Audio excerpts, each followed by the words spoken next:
ខ្ញុំឆាណែរទ្ធីសូមស្វាគមន៍សូមបងប្អូនទទួលស្ដាប់សម័យចតុមុខភាគ2បន្តទៀតដូចទៅ10នៅឆ្នាំ1475គូសប្រទេសខ្មែរចែកជា3អាណាចក្រអាណាចក្រខាងជើងមានរាជធានីនៅកំពង់សៀមគ្រប់គ្រងដោយព្រះស្រីរាជាអាណាចក្រខាងកើតមានរាជធានីនៅស្រីសន់គ្រប់គ្រងដោយព្រះស្រីសុរិយោទ័យអាណាចក្រខាងលិចមានរាជធានីនៅចតុមុខគ្រប់គ្រងដោយព្រះធម្មរាជាការបែកកបាក់នេះបានផ្ដល់ផលវិបាកអាក្រក់ដល់សង្គមខ្មែរដូចជាកើតមានភាពអសន្តិសុខចោរកម្មប្លន់កាប់សម្លាប់ទុរភិក្សជំងឺរាតត្បាតតែងតែរំខានដល់សង្គមនិងការកសាងសេដ្ឋកិច្ចជាតិ11ខ្មែរចាប់ផ្ដើមពឹងបរទេសដើម្បីអំណាចដំបូងនៅឆ្នាំ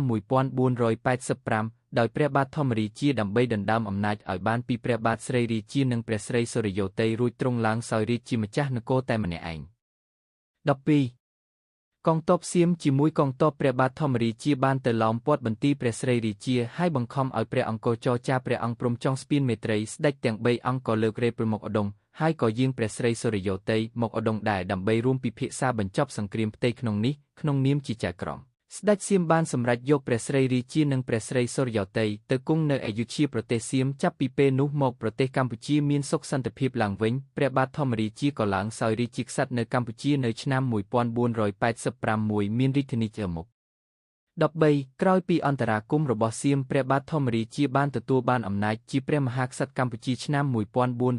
1486ហើយសោយរាជ្យនៅរាជធានីចតុមុខប្រទេសជាតិបញ្ឈប់មានសង្គ្រាមស៊ីវិល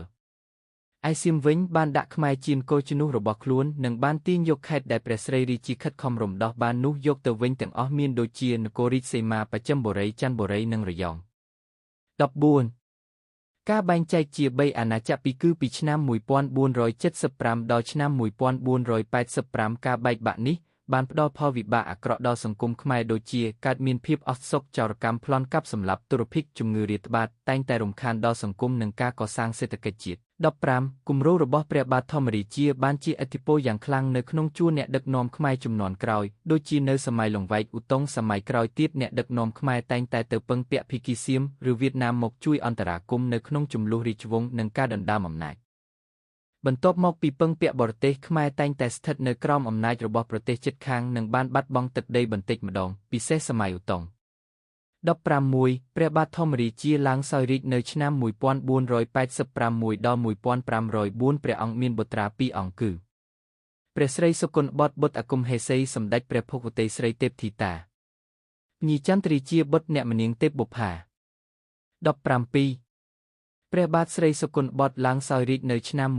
1504និងមានព្រះចន្ទរាជាជាមហាឧបរាជព្រះអង្គជាស្ដេចដែលសពព្រះតីប្រពាតបឹងបួបង់សំណាញ់ចាប់ត្រីកំសាន្តនិងយាងចូលព្រៃបាញ់សត្វព្រះអង្គចូលចិត្តព្រះរាជាវាំងនៅទួលបាសានព្រោះទ្រង់ឆ្វេងយល់ថាទីនោះជាចំណុចយុទ្ធសាស្ត្រមួយដោយមានឧបសគ្គធម្មជាតិបឹងទន្លេព្រៃញឹកស្រួលក្នុងការការពារខ្លួនជាងនៅចតុមុខម្យ៉ាងទៀតទីនេះសម្បូរដោយសត្វព្រៃត្រីបឹងបួនីធម្មជាតិល្អ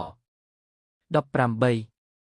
បានជាព្រះបាទស្រីសុគន្ធបុត្រសង្ស័យចំពោះខុនលួងព្រះស្ដេចកនព្រោះព្រះអង្គជឿលើការសុបិនរបស់ទ្រង់ដោយសុបិនថានាគរីកដេញខំស្វេតឆ័ត្ររបស់ព្រះអង្គហើយមានស្វេតឆ័ត្រនោះហោះថែមទៀតទ្រង់ក៏ឲ្យហោរាទុទីហោរាទីថាមានកោលីហោចំពោះរាជបល្ល័ង្កហើយអ្នកបង្កគឺអ្នកដែលកើតនៅឆ្នាំរោងគឺត្រូវចំខុនលួងព្រះស្ដេចកនស្របពេលជាមួយគ្នានោះមានពាក្យបណ្ដឹងថាមានកើតហេតុចម្លែកផ្សេងក្នុងព្រះរាជាង្គររឿងនេះធ្វើឲ្យព្រះស្រីសុគន្ធបុត្រសង្ស័យយ៉ាងខ្លាំងលើខុនលួងព្រះស្ដេចកន19នៅពេលខុនលួងព្រះស្ដេចកនរត់គេចខ្លួនពីការប៉ុនប៉ងសម្លាប់ពីព្រះបាទស្រីសុគន្ធបុត្រស្ដេចកនបានទៅកាន់ខេត្តត្រើយខាងកើតដើម្បីបង្កជាកម្លាំងទ័ពសងសឹកព្រះរាជាវិញដោយប្រើល្បិចបោកបញ្ជូតចៅហ្វាយខេត្តថាខ្លួនទទួលបេសកម្មពីព្រះបាទស្រីសុគន្ធបុត្រមកកេណ្ឌទ័ពទៅកម្ចាត់មហាឧបរាជអង្គចន្ទរាជាដែលក្បត់រាជជប់លងឡង់ក៏ប្រាថ្នាសោយរាជ្យនៅចតុមុខដំណឹងនេះបានឬដល់ព្រះបាទអង្គចន្ទហើយទ្រង់ក៏នឹកស្មានថាព្រះបាទស្រីសុគន្ធបុត្រជាព្រះរាមចោទព្រះអង្គដោយការឃោសនារបស់ខុនលួងព្រះស្ដេចកនមែនក៏នាំញាតវង្សានុវង្សភៀសខ្លួនទៅសុំសិនជ្រកនៅប្រទេសសៀមបន្ទាប់ពីព្រះអង្គចន្ទចេញផុតពីខុនលួងព្រះស្ដេចកនបានវាយយកខេត្តនានីជិតរាជធានីនៅឆ្នាំ1512កងទ័ពខុនលួងព្រះស្ដេចកនបានធ្វើគុតព្រះស្រីសុគន្ធបុត្រនៅបន្ទាយស្ទឹងសែនសូមអរគុណបងប្អូនបានតាមដានស្ដាប់ប្រវត្តិសាស្ត្រខ្មែរសម័យចតុមុខសូមបងប្អូនបន្តស្ដាប់នៅភាគទី3បន្តទៀតនៅវីដេអូបន្ទាប់ទៀតសូមអរគុណ